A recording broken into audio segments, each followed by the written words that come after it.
अस्सलाम वालेकुम, welcome to gain knowledge and my name is Farwa Zahid. तो हम ग्राफ थ्योरी की कोर्स से कवर कर रहे थे, जिसमें हमने आज पढ़ना है कि प्लानर ग्राफ और आयलर थ्योरम क्या होता है। ठीक है, प्लानर ग्राफ ऐसे कौन से ग्राफ हैं जो प्लानर हैं या किस तरह से हम प्लानर उसको बना सकते हैं। फिर एक और थ्योरम हमारे पास आया था विच इज़ आयलर थ्योरम, जिसके थ्रू हमारे लिए काम थोड़ा आसान हो गया था कि हम इस इक्वेशन में पुट करके इसकी कंडीशंस को लगाकर हम आराम से कोई भी ग्राफ को प्लानर बना सकते हैं, ये बता सकते हैं कि प्लानर है या नहीं है।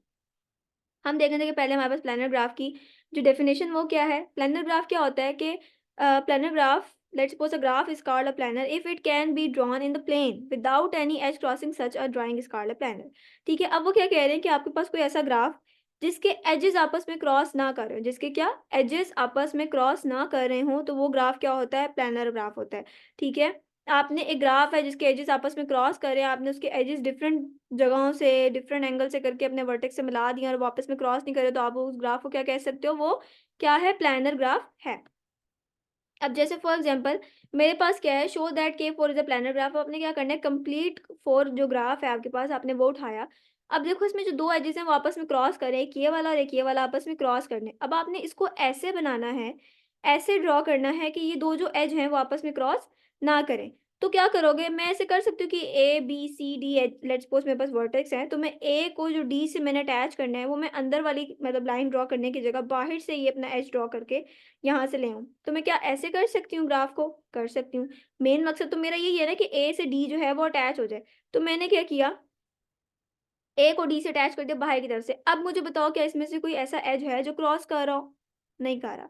ठीक है? तो कोई एज ऐसा नहीं है जो आपस में एक दूसरे को टच कर रहा हो, क्रॉस कर रहा हो, तो इट मीन्स कि ये क्या बन गया, आपके पास प्लैनर ग्राफ बन गया। ठीक है? इसी तरीके से मैं एक और एग्जांपल ले लेती हूँ, लेट्स सपोज मैंने K5 ले लिया। अब K5 को मैंने ऊपर ही बता दिया कि ये प्लैनर नहीं है। ठीक है? अब क्यों नहीं है? मैंने इसके सारे स्टेप्स तो यहाँ नहीं लिखे हैं। ठीक है? सारे स्टेप्स लिखने की ज़रूरत नहीं थी, तो दैट्स व्हाई मैंने एक ही लिखा है। जैसे मेरे पास फॉर एग्जांपल ये K5 है, इसमें वर्टेक्स के नेम दे देते हैं ए, बी, सी, डी, ई। ठीक है? अब मैंने क्या किया, जो ई था, ई का जो पहला वर्टेक्स सॉरी जो एज था, मैं यहाँ पे ड्रॉ कर लेती हूँ यहाँ साथ-साथ। ठीक है? जैसे फॉर एग्जांपल मेरा जो ये पहला एज था ई का, ठीक है? ये वाला। इसको मैंने यहाँ से काटा और मैंने बाहर की तरफ से इसको ड्रॉ कर लिया विथ बी। ठीक है? ई को मैंने बी के साथ ड्रॉ कर लिया। अब ये तो हो गया, ठीक है? ओहो! शुक्र है एक एज हमारे पास क्रिएट हो गया। तो हमें होगा चलो भई, अब और भी पॉसिबिलिटीज़ बन सकती हैं कि हम इसको ड्रॉ कर लें। चलो दूसरी तरफ ट्राई करते हैं। अब मेरे पास आ गया दूसरा एज यहाँ वाला। ठीक है? ये वाला एज आ गया आपके पास सेकंड, ई का। तो मैं क्या करूँगी, सेकंड एज को बाहर निकालूँगी। ठीक है? अब इसको मैंने किससे ड्रॉ करना है, सी के साथ ड्रॉ करना है। तो मैंने इसको सी के साथ ड्रॉ कर लिया। अब लेट्स सपोज़ ये भी हो गया। ठीक है? तो यहाँ से ये क्या हो गया, मेरे पास क्रॉस हो गया कि ये भी मैंने ड्रॉ कर लिया। अब यहाँ से ये भी ठीक हो गया। ई के दोनों एजेस बाहर निकल आए। अब मैंने क्या करना है, ए के 2 एजेस ये जो अंदर वाले हैं जो क्रॉस कर रहे हैं, इनको बाहर निकालना है। मैं इस वाले को बाहर निकालती हूँ। इस वाले को जब मैं बाहर निकालूँगी तो ये क्या हो रहा है, यहाँ से भी कट हो रहा है और फिर जब मैं नीचे लेके जाऊँगी डी के साथ मिलाने के लिए, तो ये यहाँ से भी कट हो रहा है। 2 जगह से ये क्या हो रहा है, कट हो रहा है, क्रॉस हो रहा है। ठीक है? ये क्या कर रहा है, एज ओवरलैप कर रहा है। तो ये तो मैंने ड्रॉ कर सी। अब आप कहोगे चलो अच्छा इस साइड से ना सही तो हम दूसरी साइड से लेके आते हैं। ठीक है, हम दूसरी साइड से ले आते हैं। हम इस वाले एज को यहाँ से लेकर आते हैं। लेट्स सपोज़ ये थोड़ा-सा गंदा सा एज बन गया कुछ, क्योंकि ड्रॉ करना बड़ा मुश्किल होता है। ठीक है? तो ये देखो यहाँ से फिर ये भी यहाँ से भी कट कर रहा है और ये इधर से भी कट कर रहा है, आपके पास 2 जगह से कट कर रहा है। तो क्या होगा कि ये किसी भी तरीके से हम कोई भी एज इन 2 के अलावा निकाल लें, तो ये आपस में क्या करेंगे, एक-दूसरे को कट करेंगे, क्रॉस करेंगे। तो दैट्स व्हाई मैं ये कह रही हूँ, कह सकती हूँ कि K5 जो है वो आपके पास प्लैनर ग्राफ नहीं है। क्यों? क्योंकि आपके पास 1-2 पॉसिबिलिटीज़ तो हैं कि आप एज ड्रॉ कर लो, लेकिन सारी पॉसिबिलिटीज़ नहीं है कि आप एज ड्रॉ कर सको। इसको एक-एक स्टेप में आप करोगे, पहले स्टेप 1 में एक किया, फिर स्टेप 2 में दूसरा किया, स्टेप 3, इस तरह बहुत सारे स्टेप्स बनेंगे। लेकिन कुछ एक 3-4 स्टेप्स के बाद आपके पास जाकर वहाँ शो हो जाएगा कि आप इसको ड्रॉ नहीं कर सकते हो। अच्छा लेट्स सपोज़ ये तो हो गया K5 की बात, तो छोटा ग्राफ था, आपने बना लिया, आपने सॉल्व कर लिया, पता चल गया। अगर मैं K8 दे दूँ, K9 दे दूँ, K10 दे दूँ, ठीक है? लाइक आपके पास 10 वर्टिसेस है, 20 वर्टिसेस है, आपने उसका बनाना है।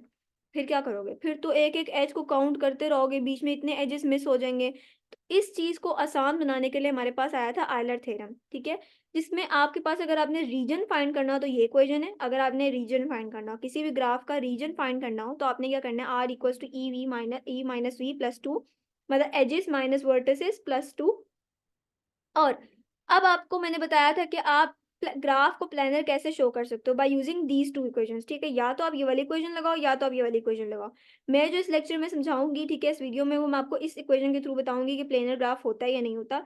इस इक्वेशन के थ्रू ही नहीं बताऊंगी क्योंकि थोड़ी सी कम्प्लेक्स है, वैसे इसको भी सॉल्व कर सकते हो। क्यों? देखो, जैसे फर्स्ट इक्वेशन है, इसमें आपने बताना है कि जो ई है वो क्या हो, लेस देन इक्वल टू हो आपकी इस वाली साइड से, ठीक है। तो अगर ये कंडीशन ट्रू हो जाती है तो आपके पास क्या है, वो ग्राफ प्लानर है। अगर ये कंडीशन ट्रू नहीं होती तो ग्राफ प्लानर नहीं है, ठीक है। अगर ये वाली इक्वेशन, अब ये वाली इक्वेशन आप कैसे लगाओगे, ये वाली कंडीशन कैसे यूज करोगे, जैसे अब आपको क्या करना होगा, एक तो आपने सिंपल ग्राफ ले लिया, ओके। दूसरा क्या करना है कि उसमें आपने सर्किट्स काउंट करने हैं कि जो सर्किट्स हैं वो मोर देन 3 ना हो, ठीक है। 3 सर्किट्स बन रहे हो, उससे ज्यादा ना हो। तो जो सर्किट की लेंथ है वो 3 से ज़्यादा ना हो, तो फिर ये थोड़ा कॉम्प्लेक्स हो जाता है, ठीक है। पहले आप ग्राफ देखो, फिर वर्टिसेस देखो, फिर एजेस देखो, फिर उसकी सर्किट्स चेक करो, तो ये थोड़ा टाइम टेकिंग है। तो इस वजह से मैं क्या कर रही हूँ, सेकंड इक्वेशन को या सेकंड कंडीशन को लेके मैं इसको आपको सॉल्व करना बताऊंगी कि आप देखो कि आपका जो ग्राफ है वो प्लानर है भी या नहीं। अब मैंने K5 भी उठा लिया, लेट्स सपोज, ठीक है। अब मैं बता रही हूँ कि K5 जो है वो आपके पास प्लानर है या नहीं है। मैंने क्या किया, कंडीशन लगाई, ठीक है। जो मेरे पास कंडीशन थी वो मैंने उठाई और मैंने देखा कि एजेस मेरे पास कितने हैं। अब आपको पता कैसे चलेगा कि एक ग्राफ के अंदर, लेट्स सपोज आपका कोई बहुत बड़ा ग्राफ आ गया है और अब आपने उसमें फाइंड करना है कि उसके एजेस जो हैं वो कितने हैं। यहाँ पे तो आप काउंट कर सकते हो, लेट्स सपोज अगर आपके पास K8 है, ठीक है, 8 वर्टिसेस हैं। अब उसके एजेस कैसे काउंट करोगे, वो तो बहुत ज़्यादा हो जाएगा। तो एजेस फाइंड करने का तरीका हमारे पास, मैंने समझाया हुआ आपको, हैंड शेकिंग थ्योरम होता है, जो कि मैंने इस पे प्रॉपर एक वीडियो बनाई हुई है। आप उस वीडियो को देखो और आपको पता चल जाएगा कि आप एजेस किस तरह फाइंड कर सकते हो, ठीक है। एजेस फाइंड कैसे होते हैं, वहां पे आपके पास कुछ इस तरह से इक्वेशन होती है। मैं यहाँ पे लिख रही हूँ, वैसे लिखना बहुत मुश्किल है, ठीक है। 2E इक्वल्स टू, और फिर सम ऑफ वर्टिसेस आ जाते हैं, ठीक है। सम ऑफ डिग्री ऑफ वर्टिसेस, ठीक है। डिग्री और वर्टिसेस मैं पूरा नहीं लिख रही, ठीक है। इस तरह आता है कुछ, ठीक है। तो आपने देखना होता है कि आपके जो वर्टिसेस है उनकी डिग्री क्या है। अब मेरे वर्टिसेस क्या है, ये 1 2 3 4 5, 5 मेरे पास वर्टिसेस हैं और उनकी डिग्री क्या है, 1 2 3 4। डिग्री क्या होती है, एक वर्टेक्स से आपके पास कितने एजेस निकल रहे हैं, एक वर्टेक्स से, तो इसके कितने निकल रहे हैं, 1 2 3 4, ठीक है। इसी तरीके से इसके भी 1 2 3 4, 4 4 सबके आ रहे हैं। तो डिग्री ऑफ वर्टेक्स क्या है मेरे पास, 4, ठीक है। तो मैं यहाँ क्या लिखूंगी, 4, ठीक है। 4 मैंने लिखा और उसके बाद वर्टेक्स, मेरे पास टोटल वर्टेसेस कितने हैं इधर, 1 2 3 4 5, ये जो ब्लू डॉट्स हैं कितने, 5। तो 4 मल्टीप्लाई बाय 5 क्या हो जाएगा, यहाँ पर मैं लिख दूंगी 4 मल्टीप्लाई बाय 5। आई नो बहुत गंदा है, चलो कोई बात नहीं। अब 4 5 से क्या होता है, 20, ठीक है। मैंने यहाँ 20 लिखा। अब एक चीज जो है वो बीच में मिस हो रही है, यहाँ पे मेरे पास जो था इस साइड पे वो 2E भी चल रहा था, ठीक है। 2E भी मेरे पास यहाँ पर चल रहा है। तो मैं क्या करूंगी, अब 2 को मैं इस साइड पे लेके आ सकती हूँ, तो हाँ मैं 2 को लेके आ सकती हूँ। तो 20 डिवाइडेड बाय, जब मैंने 2 किया, ठीक है, और इस साइड पे मेरे पास क्या चल रहा है, एच चल रहा है, ठीक है। मैं क्या फाइंड कर रही हूँ, एच फाइंड कर रही हूँ, ठीक है। तो 2 को मैं कैंसिल करूंगी और जब इसको कैंसिल करूंगी तो क्या आ जाएगा मेरे पास, आंसर 10 आ जाएगा। तो मेरे पास देखो ये एजेस का आंसर क्या आ रहा है, 10। वैसे आप काउंट भी कर सकते हो, अगर आपके पास छोटा ग्राफ है तो आप काउंट कर सकते हो, बट काउंट करना मुश्किल हो जाता है।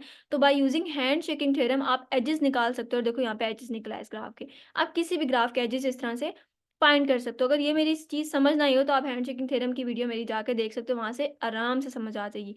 अच्छा, हमने क्या किया, एजेस फाइंड कर लिए, हमारे पास वर्टिसेस जो थे वो 5 थे। अब हमने क्या कंडीशन एक चेक करनी है, ठीक है। कंडीशन क्या है, वो कंडीशन है कि जो आपके पास वर्टिसेस हों वो हमेशा 3 के इक्वल, 3 से बड़े होने चाहिए, मोस्टली बड़े होने चाहिए, ठीक है। अब हम देखते हैं, 3 भी ले सकते हो लेकिन 3 से बड़े होने चाहिए। अब मेरे पास वर्टिसेस क्या 3 से बड़े हैं, हाँ वर्टिसेस मेरे पास क्या है, 5 है।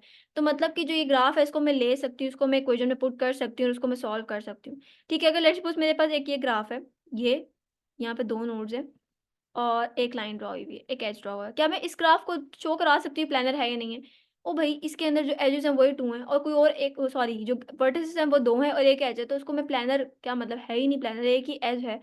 तो मैं कैसे इसको सॉल्व कर सकती हूँ, मैं इसको सॉल्व नहीं कर सकती हूँ। तो आपके पास एक कंडीशन होती है, इस कंडीशन को देख के पहले तो आपने इक्वेशन लिख ली, फिर आपने वर्टिसेस और एजेस लिख लिया। अब आपने देखना है कि आपके वर्टिसेस जो हैं वो मोर देन 3 हों या 3 हों। आपने ये देख लिया, कंडीशन सेटिस्फाई होगी आपके पास, ठीक है। ये कंडीशन क्या होगी, सेटिस्फाई होगी कि आपके पास वर्टिसेस 5 थे। आपने पुटिंग करना स्टार्ट की, एजेस की जगह आपने 10 लिखा, 3 वी की जगह आपने 5 लिखा, -6। जब आपने इसको सॉल्व किया तो 9 आ गया। अब यहाँ पे क्या हुआ, 10 को जो है उन्होंने कहा था कि जो आपकी लेफ्ट हैंड साइड है वो राइट हैंड साइड से छोटी होनी चाहिए, इक्वल होनी चाहिए, जो कि कंडीशन क्या होगी आपके पास, फॉल्स होगी। तो दैट्स व्हाई जो K5 था वो आपके पास क्या है, प्लानर ग्राफ नहीं था। अब इसी जो है आपके पास ग्राफ है, इसी का मैं रीजन फाइंड करती हूँ। रीजन फाइंड करने के लिए मेरे पास मैंने पहले लिखा उसका formula r equals to H minus vertices plus 2। Edges मेरे पास 10 थे, वर्टिसेस 5 थे। जब मैंने इसको सॉल्व किया तो मेरे पास आंसर आ गया 3। अब आप लोगों का टास्क क्या आप लोगों ने करना ये है कि आपने जाना है गूगल पे, वहाँ से आपने डिफरेंट के कंप्लीट ग्राफ्स लेने हैं, डिफरेंट साइकिल लेने हैं, व्हील लेने हैं, ठीक है? और कौन-कौन से होते हैं, कंप्लीट होता है, साइकिल होता है, व्हील होता है, बाइपर्टाइट होते हैं, क्यूब होते हैं, एंड क्यूब ग्राफ्स होते हैं। इनमें से ग्राफ्स डिफरेंट मल्टीपल उठाने हैं और उन ग्राफ्स पे इस तरह के फ़ॉर्मूलाज़ लगा के आपने चेक करना है कि आया क्या सारे साइकिल प्लानर होते हैं? क्या सारे व्हील प्लानर होते हैं? क्या सारे जो बाइपर्टाइट ग्राफ है वो प्लानर होते हैं? इस तरह करके सारों को सॉल्व करके चेक करना है कि आया ये ग्राफ्स प्लानर हैं या नहीं हैं, और अगर नहीं है तो कौन-कौन से नहीं हैं।